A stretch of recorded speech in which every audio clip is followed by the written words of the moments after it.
कर दिए हैं और इस बिल की मंजूरी के साथ ही पीआईए लिमिटेड कंपनी में मुंतकिल कर दी गई है। पीआईए बिल फिल्फ और नाफिजुल अमल भी होगा।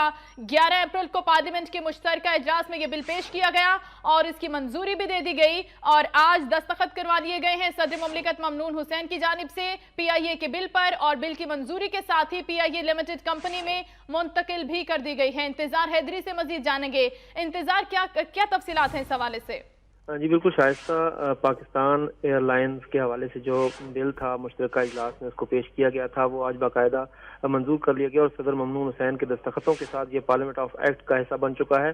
इसके अलावा मैं आपको बताऊं कि इसी बिल के हवाले से 21 मार्च का इजलास बुलाया गया था, मुश्तरका इजलास पार्लियामेंट का बुलाया गया था। अलबत्ता उस हवाले से वो बिल उस दिन इसलिए मंजूर नहीं हुआ था क्योंकि अपोजिशन को इस मामले पे इंतहाई तहफ़्फ़ुज़ात थे, जिसके बाद एक स्पेशल कमेटी बनाई गई और 7 अप्रैल तक का उसको वक्त दिया गया था कि वो इसके ऊपर अपना काम मुकम्मल करे। जिसके बाद 7 अप्रैल तक इस कमेटी ने अपना काम मुकम्मल किया और 11 अप्रैल को फिर ये बिल पेश किया गया मुश्तरका इजलास में दोबारा और फिर 11 अप्रैल को ये बिल मंजूर किया गया। और उस बिल में जो पीपल्स पार्टी और पाकिस्तान तहरीक इंसाफ समेत दीगर जमातों के जो तहफ़्फ़ुज़ात थे उनको सुने गए, उनकी तरामीम की गई। वहाँ उसके अलावा जो मुलाज़मीन के हवाले से जो तहफ़्फ़ुज़ात थे, उनकी नौकरियों का जो मसला था, उस सारे मामले को जो है वो देखा गया और उसके बाद तरमीम की गई। उसके बाद इस बिल को फिर मंजूर किया गया। ये बिल फिर इत्तफाक राय से मंजूर किया गया। उसके बाद फिर ये सदर मुमलिकत ममनून हुसैन को उसी रोज भिजवा दिया गया था। सदर मुमलिकत ममनून हुसैन ने पीआईए के बिल